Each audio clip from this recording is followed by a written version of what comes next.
Shem shame, dumb Kiara failed the second standard. इतनी शर्म की बात थी आपके लिए, हाँ, कि आप ऑल द वे वापस।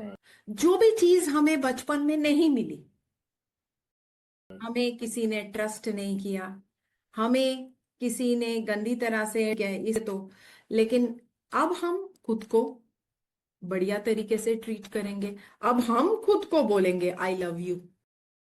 You tried so hard to be what they needed. You forgot what you needed. You gave and gave until you felt empty. But one day something changed. You looked at yourself and chose love. That's when healing began. I really, really love you. Go and stand in front of the mirror and say, I love you. In front of the mirror and say, I love you. अगर आपको बोलना है तो आप mirror को देख के बोलेंगे hi You're beautiful, you're sweet. Kirti, I really love you, you are the most beautiful woman in this world. ऐसे करके ना, जो चीज हमें नहीं किसी ने बोला and which we always wanted and waiting for an elder, a family member और an authority figure, may be a teacher, will be here only. Come in slow motion. और समवन टू टेल अस, वो हम बोलेंगे। उनको ही जरूरत है जिनको like inner child healing. Inner child healing तो सभी को जरूरत है। अगर कई बार देखा गया है कि सब कुछ इंसान ने अचीव कर लिया, फिर भी मन से खुशी नहीं है। पता नहीं मन कि जब आप सक्सेसफुल बन जाओगे तो आपको खुशी एक्सपीरियंस होगी। Success will be equal to happiness, जो कि मैं पहुंच के ढूंढ रहा था कि कहाँ है, किधर है, कुछ नहीं था, सेम था सब कुछ। So then in my happiness, क्यों खुश नहीं रहता?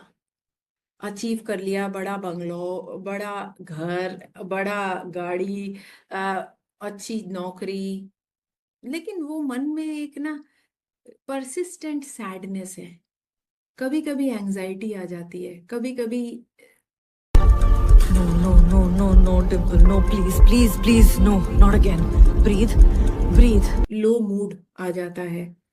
ठीक है, all these things you will, वो इंसान वैसे नहीं बता पा रहा कि हाँ सचमुच मुझे कोई बचपन में किसी ने अब्यूज किया था या कुछ वुंड है या नहीं, लेकिन मन में वो एक वॉइड जो इंसान का फील होता है, वो तो कईयों ने फील, मोस्टली 99% लोगों ने फील तो किया ही है कि मन में एक खालीपन है। हाँ, तो इसका मतलब है we are not connected with our subconscious. Adulthood में कैसे मैनेज करें उनके बिहेवियर, उनके इमोशंस और उनके सबकॉन्शियस माइंड को कैसे वो ट्रेन करें? यही तरीका है कि पहले रिकॉग्नाइज करते हैं वुंड को कि हाँ, ट्राई करो वो प्रॉब्लम क्या है, उसकी जड़ क्या है, उसको समझ करके उसको I have this wound, rejection wound है, अबैंडनमेंट वुंड है, कोई भी वुंड है, एटलीस्ट रिकॉग्नाइज तो करे। लोगों को तो रिकॉग्निशन ही नहीं है कि है वो वुंड। इतना कर लेते हैं कि सबसे पहले रिकॉग्नाइज करें, फिर वैलिडेट करें कि यस